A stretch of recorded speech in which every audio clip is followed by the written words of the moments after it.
Get ready to elevate your dinner game. Hi, I'm Dr. Marie-Pierre St-Onge, Associate Professor of Nutritional Medicine at Columbia University Irving Medical Center. And I am Keily Busby, Chef of Cuisine of the Faculty Club in Columbia University Medical Center. Tonight, we're taking your taste buds on a culinary adventure with perfectly pan-seared halibut with barley artichoke risotto.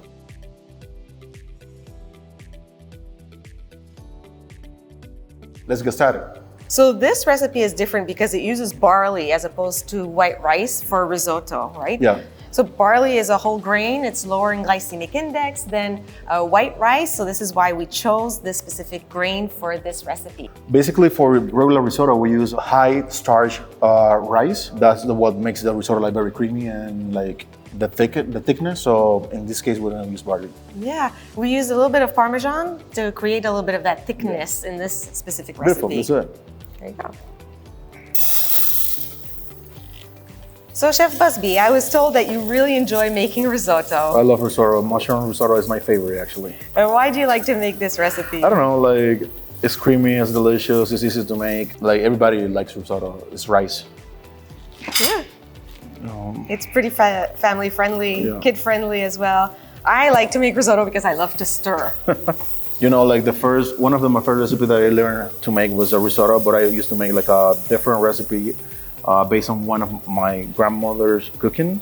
Oh. And then once this dries up a little bit and the onions start to soften, we're going to be adding white wine. What happens with the white wine when you add it to the risotto and you cook it off, you cook off the alcohol, but you remain with the polyphenols that are included and the flavoring that is included in the white wine. So then we let this simmer down until it's almost dry, and once it's almost dry, we'll be adding the stock. So this is a chicken stock anyone can have in their pantry at home.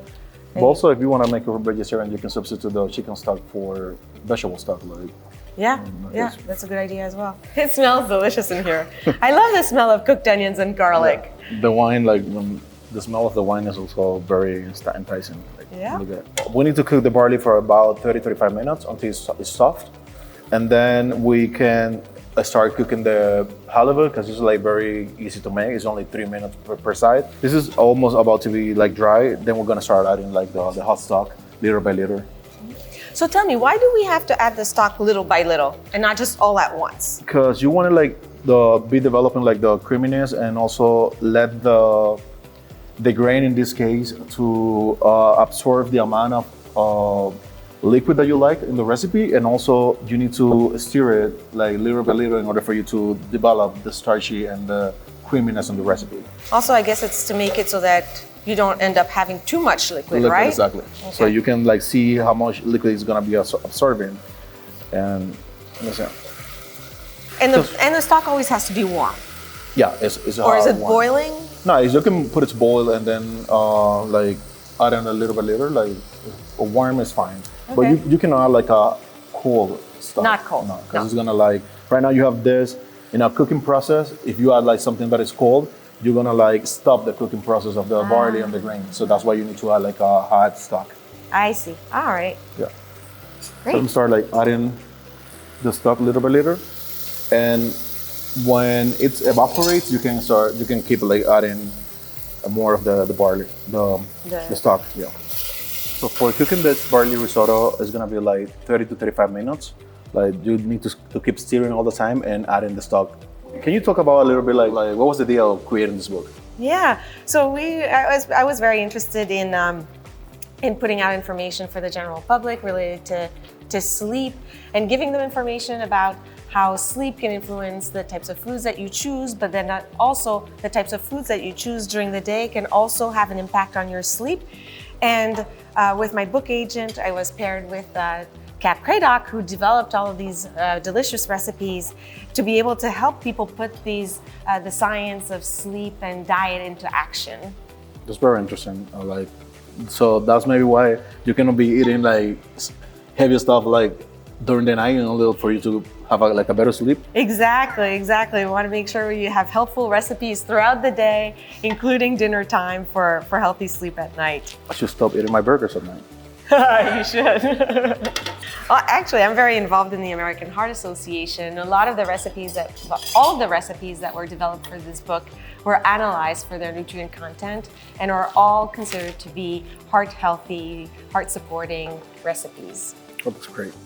My book, Eat Better, Sleep Better, is available in bookstores. You can find it at Barnes & Noble, and you can also find it online on Amazon, Target, Books A Million, and you can also get it through the publisher's website at Simon & Schuster. All of the recipes that were developed by Kat, I've tested in my home kitchen and provided a little bit of feedback, and I thought that was great that I was able to contribute some tips to the recipe development. Chef Busby, are there any signs that you can look at from the barley that could tell you when it's close to being ready, so you're not always dipping in to taste as you go along? When the grain is absorbing the water, the liquid, because it's gonna be like starting to be fluffy, like bigger grain. So that's a sign for you to know like it's almost about to be done. Oh, okay. And as barley loses that dimple a little bit, right?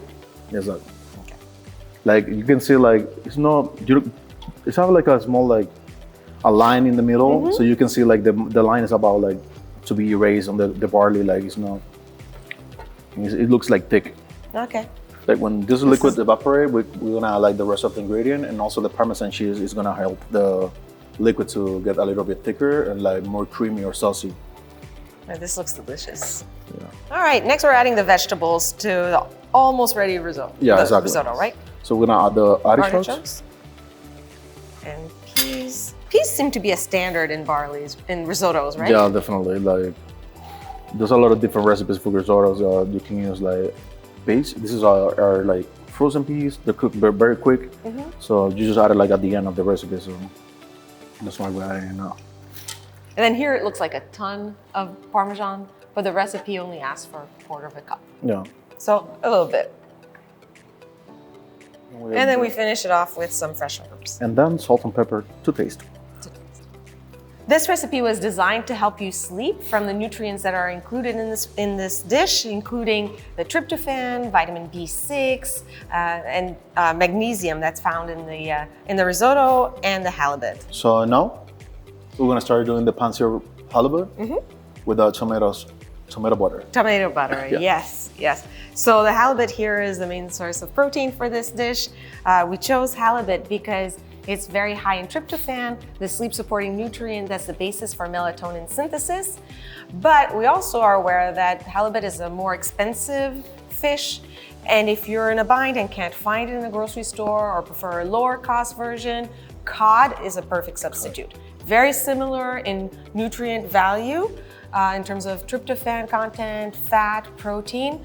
And so if halibut is not for you, cod is something else to consider. Okay, so let's start with the recipe. First, we're gonna add salt and pepper to the halibut fillet.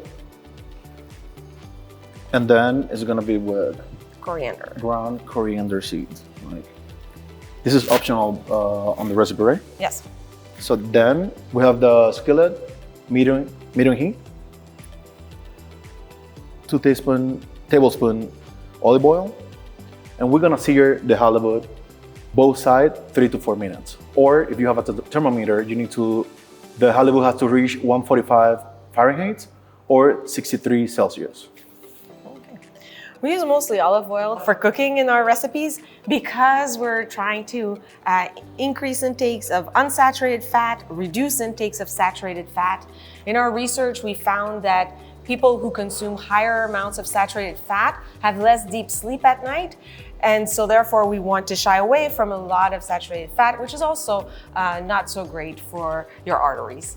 Interesting. I heard a lot of people says like heating the olive oil can like make the olive oil like turns like a regular oil bad. What about that? Yeah, the temperatures that we're using, it's not really going to reach that smoke point where the fats are getting deteriorated. Yeah. So I think it's fine for this. Because the thing is like people have to know that each cooking oil have different cooking temperature. So you need to get more information about what is the cooking point of the oil that you're using in order for you to keep it safe for you. And it's also why in some recipes in this book, we specify extra virgin olive oil, and other places we don't specify extra virgin olive oil. So the extra virgin olive oil would be the ones that you would use when you're not heating them up as much. And the just regular olive oil you can use more readily in cooking. Now that we have the halibut on the skillet, we're gonna sear each side 3 to 4 minutes. We have a couple of fish recipes and seafood recipes in the book. One of salmon recipe with miso. That's really delicious as well.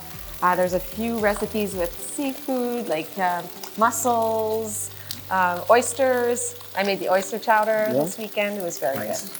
I like everything with miso because miso is very umami flavor, like it's very interesting. So add a lot of flavor, so yeah.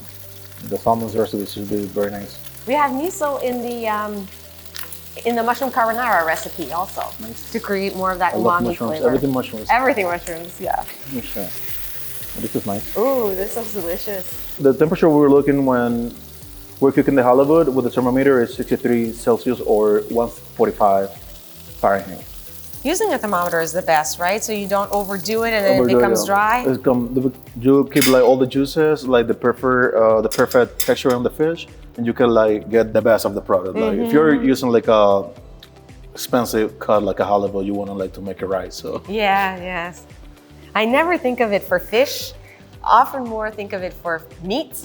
Not so much for fish. Yeah. Now we're gonna top the halibut with tomato butter. Basically, this is a compound butter where you use softened butter with oven dry tomato, basil, salt and pepper, and garlic, and oregano. That's basically it. So it's gonna add another layer of flavor to your recipe. So it's gonna taste very delicious. Yeah.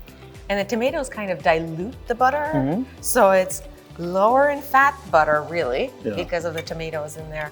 And did you know that tomatoes have melatonin? I didn't know. Yeah, beef steak tomatoes in research have been found to have the most melatonin of all tomatoes. Wow, that's nice. So now we're gonna plate the barley risotto with the halibut. So this recipe can come together relatively quickly. And you can also start preparing the fish while you're cooking the risotto, right? Involve your children, have them stir the risotto while you're searing the halibut, right? Definitely, you can make it all together all at once and it's gonna be very quick. And also, you need to wait for the barley to be ready because at the end, like the halibut is very easy to make. It's like 8 minutes, you have the fish ready, so it's very quick. Yeah. And then we're gonna top this with this beauty halibut. Looks delicious.